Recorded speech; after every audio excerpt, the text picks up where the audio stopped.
En 1830, l'Empire ottoman est en décadence.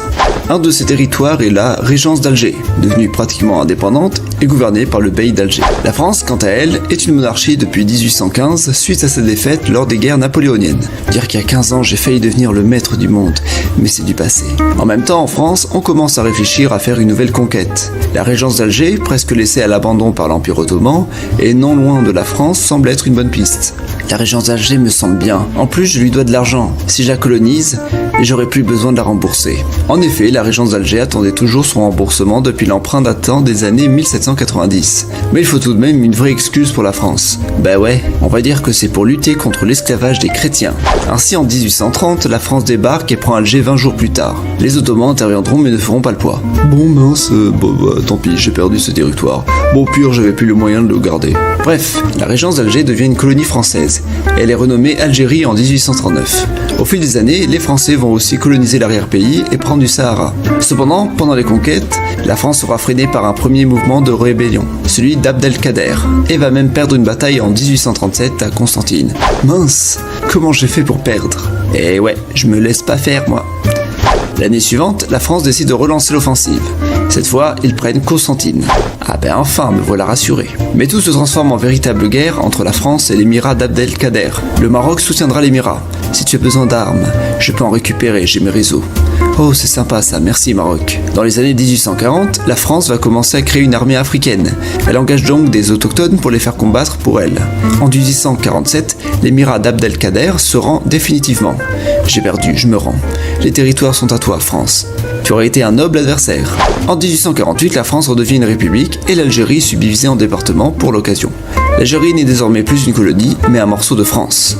Désormais, l'objectif de la France est de franciser le territoire. De nombreux colons iront vivre, grâce au faible coût des terrains notamment. On les appelle les pieds noirs. Les autochtones, eux, auront un statut particulier. Ils seront considérés comme des indigènes. En 1870, les autochtones juifs pourront devenir des citoyens français. En 1937, il y a le projet Blum-Violette. On désire donner la citoyenneté à plusieurs milliers d'Algériens. Pourquoi seulement quelques-uns et pas tous? Eh bien tout simplement pour diviser la population. Ceux qui l'obtiendront se sentiront plus français que les autres et s'assimileront mieux. Bon, finalement le projet ne verra pas le jour car trop contesté.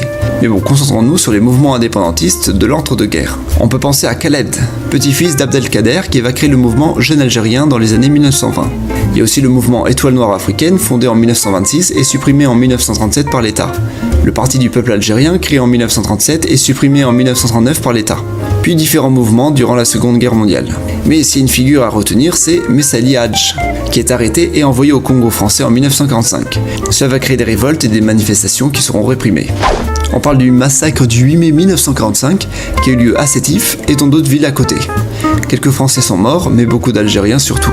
En 1946, Messali Hadj, qui a pu rentrer en Algérie, crée le mouvement pour le triomphe des libertés démocratiques. Mais ce parti va se diviser.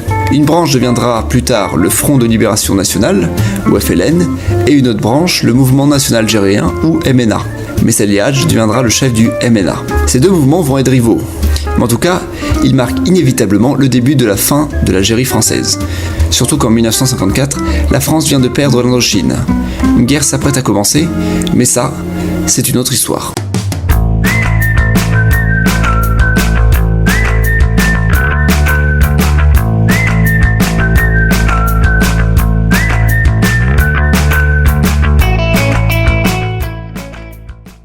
Le 1er novembre 1954, le Front de Libération Nationale se fait connaître avec sa première série d'attentats qui feront une dizaine de morts en Algérie française. On surnomme ce jour la Toussaint Rouge et est considéré comme le premier jour de la guerre d'Algérie. Je ne vais pas détailler toute la chronologie de la guerre, mais juste voir quelques grands événements qui ont divisé la guerre en grandes phases. Tout d'abord, la France combat une guérilla, le FLN, qui peut même être considéré comme un groupe terroriste. Le FLN commet des attentats et vise surtout ce qui est symbolique. Pour la France, ce ne sont que des troubles, elle est donc en opération de maintien de l'ordre. Le 20 août 1955, il y a le massacre de Philippeville.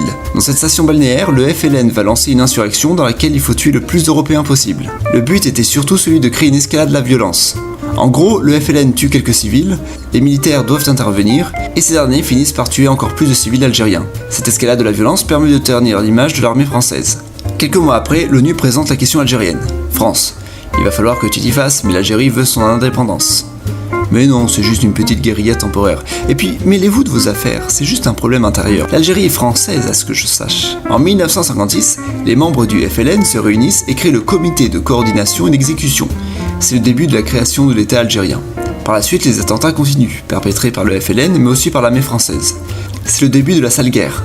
Cependant, l'armée française sera de plus en plus contestée, ce qui incitera de nombreux Algériens à vouloir soutenir le FLN. C'est durant l'année 1957 qu'aura lieu la bataille d'Alger. Bon, vu que c'est une situation catastrophique, je t'envoie, 10e régiment de parachutistes, combattre le FLN. Tu as carte blanche, fais ce que tu veux, l'important c'est que le FLN soit détruit. Chouette, je vais pouvoir faire ce que je veux. Je pense utiliser un peu la torture alors. Toujours en 1957 a lieu le massacre de Melouza, où le FLN massacre un village entier, soit environ 300 habitants. Ces villageois étaient soupçonnés d'être alliés au MNA, le mouvement national algérien. Le but était de tuer les villageois, dénoncer la France, être ennemi du MNA, faire en sorte que le MNA soutienne la France et du coup discréditer le MNA. Ce qui fait que le FLN devient le seul mouvement indépendantiste crédible. En 1958, la France bombarde un village tunisien à la frontière algérienne car abritant des membres du FLN. Excusez-moi, l'ONU, je suis la Tunisie et la France vient de me bombarder un village. Je croyais que c'était juste un trouble à l'intérieur de ces terres. France, tu n'aurais pas oublié que la Tunisie est indépendante depuis 2 ans ? En France, ça se transforme en crise politique, et le 1er juin 1958, l'Assemblée nationale décide de désigner Charles de Gaulle comme président du Conseil des ministres. Il fera quelques jours plus tard son fameux discours à Alger où il dit « Je vous ai compris ». Il en profite pour résoudre le problème avec la Tunisie. Excusez-moi Tunisie, c'est mon ancien gouvernement qui a un peu déliré. Puis en septembre 1958, le gouvernement provisoire de la République d'Algérie est proclamé. Ça y est, j'existe, je suis enfin un pays, il ne me manque plus qu'un territoire où loger. En tout cas, merci Égypte de m'héberger pendant cette galère. Y a pas de souci Algérie. Fin 1958, la France propose un premier plan, le plan de Constantine. Bon, je propose l'égalité entre les Algériens et les Français et quelques petits avantages. Non, ça sert à rien de négocier sur cette thématique. On veut l'indépendance maintenant.